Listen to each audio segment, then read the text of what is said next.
Assalamualaikum warahmatullahi wabarakatuh. Selamat pagi kawan-kawan semua. Salam sejahtera untuk kita semua. Kawan-kawan, Bung Indra, salam hormat Bung Indra. Ini sahabat lama yang terus hari ini dengan kondisi seperti apapun selalu harus ada di medan perjuangan. Terima kasih Bung Indra.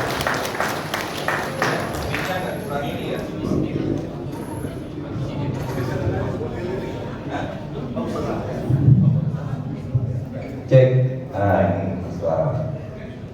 Kawan-kawan sekalian, hari ini tepat tanggal 20 Hari Kebangkitan Nasional, dan besok tanggal 21 Mei itu adalah hari di mana seorang diktator akhirnya bisa diturunkan oleh gerakan rakyat.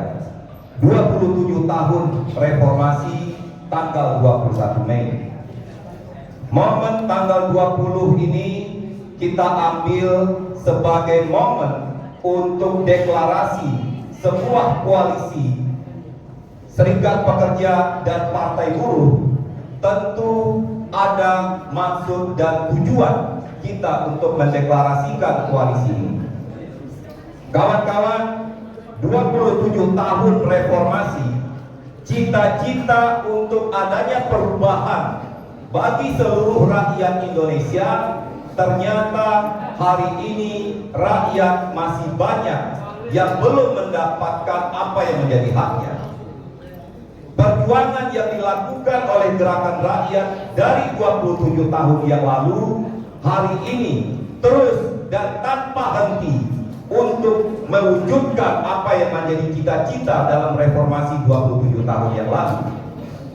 Kita di gerakan buruh, terutama di gerakan buruh dan gerakan rakyat, sudah berkali-kali, sudah berulang kali upaya kita untuk memperjuangkan adanya sistem ketenagakerjaan yang lebih adil, yang lebih setara, yang lebih mensejahterakan seluruh kelas pekerja Indonesia.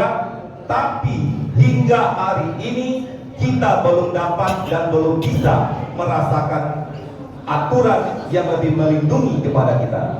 Selamat datang Bung Iqbal, Presiden KSPI dan juga Presiden Partai Buruh. Ya.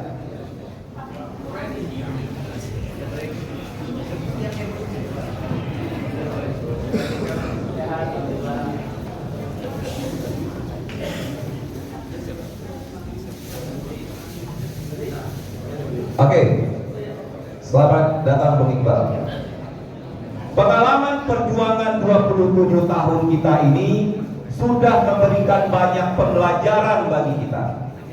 Berbagai macam aturan kebijakan, baik itu undang-undang perburuhan, undang-undang di pertanian, pertambangan, dan berbagai macam aturan yang selama ini kita tolak, praktis tidak banyak yang mencapai kemenangan.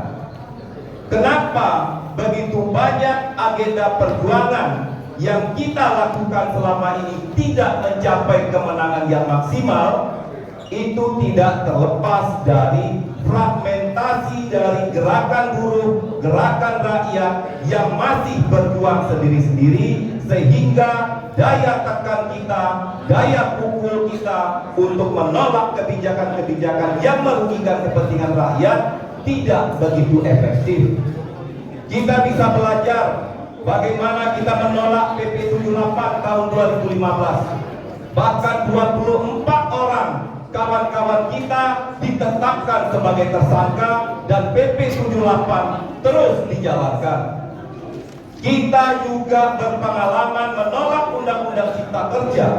Aksi mogok yang dilakukan oleh gerakan buruh ternyata membuat kekuasaan tidak bergeming. Sampai pada satu titik, sampai pada satu kesimpulan, kemenangan gugatan Partai Buruh dan Serikat Buruh di Mahkamah Konstitusi membuka ruang kembali untuk adanya perbaikan undang-undang ketenagakerjaan. Kalau dulu setiap kali ada rencana revisi dari pemerintah, gerakan buruh adalah gerakan yang menolak rencana revisi. Karena kita tahu revisi itu mengarah ke arah yang lebih buruk. Tapi hari ini kita tidak bisa lagi menolak rencana pembentukan undang-undang perburuhan yang baru karena Mahkamah Konstitusi sudah memutuskan mengabulkan tuntutan kita dan memandatkan negara harus membuat undang-undang perburuhan yang baru dalam waktu 2 tahun ke depan. Tentu gerakan buruh belajar dari pengalaman sebelumnya, gerakan rakyat yang terpecah belah selama ini, dan Mahkamah Konstitusi yang sudah memandatkan untuk adanya undang-undang perburuhan yang baru paling lambat 2 tahun setelah dibacakan, yang sebentar lagi akan mulai dibahas. Tentu gerakan buruh juga harus mulai bersiap untuk menghadapi rencana revisi undang-undang ketenagakerjaan tersebut. Itulah salah satu kenapa koalisi besar ini kita butuhkan. Yang kedua, kawan-kawan semua mendengar Presiden Prabowo dalam aksi 1 Mei berkomitmen untuk membuat perubahan dalam beberapa persoalan yang kita hadapi selama ini. Presiden berkomitmen untuk menghapuskan outsourcing. Presiden berkomitmen untuk membuat Satgas PHK agar PHK sewenang-wenang bisa ditekan, bisa dihindari. Presiden berkomitmen untuk mengesahkan RUU PPRT. Presiden berkomitmen untuk membuat aturan yang lebih baik bagi pekerja perikanan. Presiden berkomitmen untuk membuat Dewan Kesejahteraan Buruh Nasional. Tentu komitmen tersebut tidak akan jadi apa-apa kalau tidak ada upaya kekuatan yang terus mengawal, yang terus mendesak, yang terus untuk memberikan solusi dari semua persoalan tersebut. Itulah landasan kenapa kemarin kita mengkonsolidasikan kekuatan kita dalam rangka mengawal keputusan MK agar undang-undang perburuhan yang akan dibahas oleh DPR itu undang-undang yang bisa memberikan perlindungan dan kesejahteraan kepada kita. Itu yang membuat kita bertemu pada hari ini agar komitmen Presiden yang sudah diucapkan pada tanggal 1 Mei yang lalu itu bisa direalisasikan. Itulah kenapa koalisi besar ini digagas oleh 4 konfederasi serikat pekerja, serikat buruh, serikat petani, berbagai macam federasi-federasi, tidak hanya yang tergabung di dalam partai buruh, tapi koalisi ini terbuka bagi seluruh organisasi rakyat dan lembaga-lembaga dan kekuatan demokrasi yang konsen untuk perubahan yang lebih adil bagi rakyat.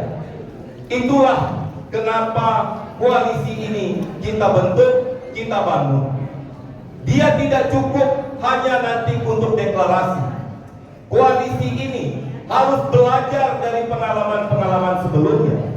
Selama ini kita hanya gerakan tolak kebijakan ini, tolak kebijakan ini. Kita juga harus memberikan solusi, kita juga harus menyusun konsep bersama. Sekarang Mahkamah Konstitusi sudah memutuskan, DPR akan segera membahas. Serikat buruh, serikat pekerja harus punya draft sandingan yang kita inginkan sistem perburuhan seperti apa yang lebih adil, lebih setara dan mensejahterakan kelas pekerja. Kita harus menyusun itu. Koalisi harus membentuk tim untuk menyusun aturan undang-undang perburuhan versi kita. Tentu versi kita akan kita perjuangkan untuk juga digolkan di DPR. Selain tim yang akan menyusun aturan undang-undang ketenagakerjaan versi gerakan buruh dan gerakan rakyat, kita juga akan menyusun draft-draft yang lain.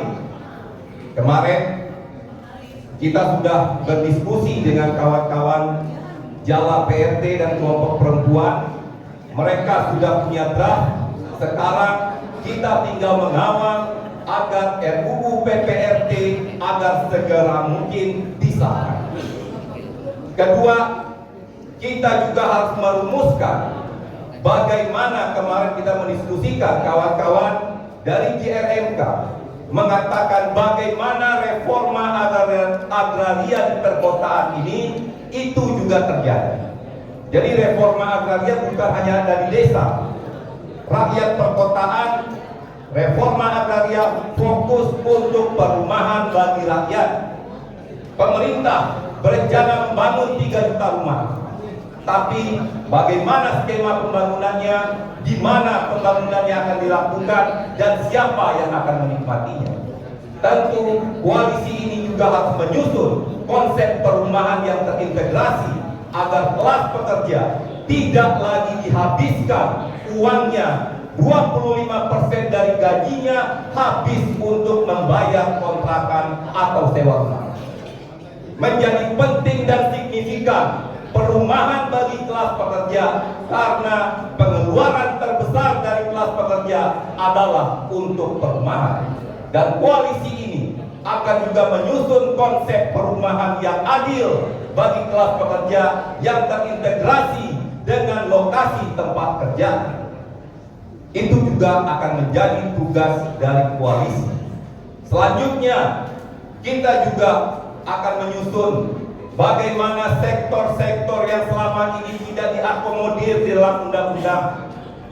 Ada pekerja-pekerja maritim, nelayan-nelayan, pekerja perikanan yang selama ini tidak mendapatkan apa yang menjadi haknya sebagai seorang pekerja.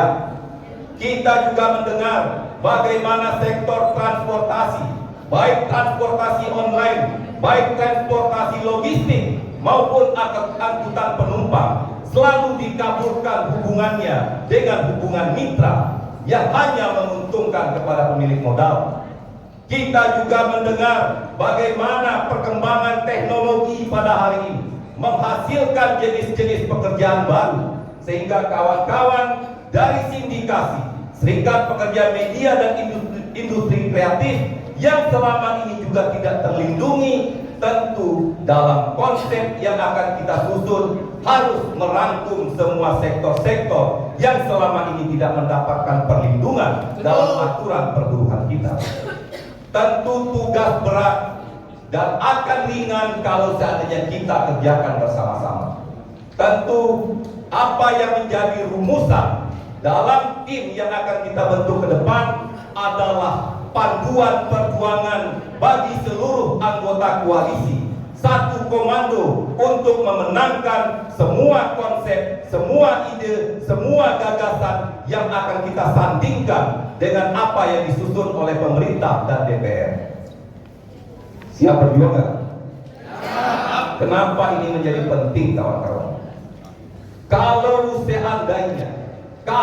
seandainya kita gagal membuat reformasi hukum ketenagakerjaan, nasib kita, nasib adik-adik kita, nasib anak cucu kita itu akan jauh lebih buruk karena undang-undang tersebut akan berlaku selanjutnya. Inilah peluang bagi kita pada hari ini. Itulah kenapa kita harus menyatukan kekuatan kita, karena kita tidak mau lagi gagal dalam gerakan ke depan. Kita tidak lagi bisa bergerak sendiri-sendiri karena ini mempertaruhkan nasib kita, nasib kelas pekerja di Indonesia. Gagal kita membuat perubahan dalam undang-undang ini, nasib kita yang akan terancam. Sehingga koalisi ini menjadi strategis sebagai alat perjuangan, dan semoga koalisi ini juga terus akan membuka diri kepada seluruh kawan-kawan serikat buruh, kawan-kawan gerakan rakyat yang peduli terhadap perubahan di negeri ini. Itulah kenapa koalisi ini menjadi penting, dan itulah kenapa koalisi ini kita deklarasikan pada hari ini. Mungkin itu sebagai penjelasan awal kawan-kawan. Semoga apa yang menjadi niat bersama kita, apa yang menjadi cita-cita bersama kita, bisa kita ikat dalam satu konsep, bisa kita ikat dalam satu gerakan ke depan. Terima kasih. Wassalamualaikum warahmatullahi wabarakatuh. Ya, kita kasih dulu buat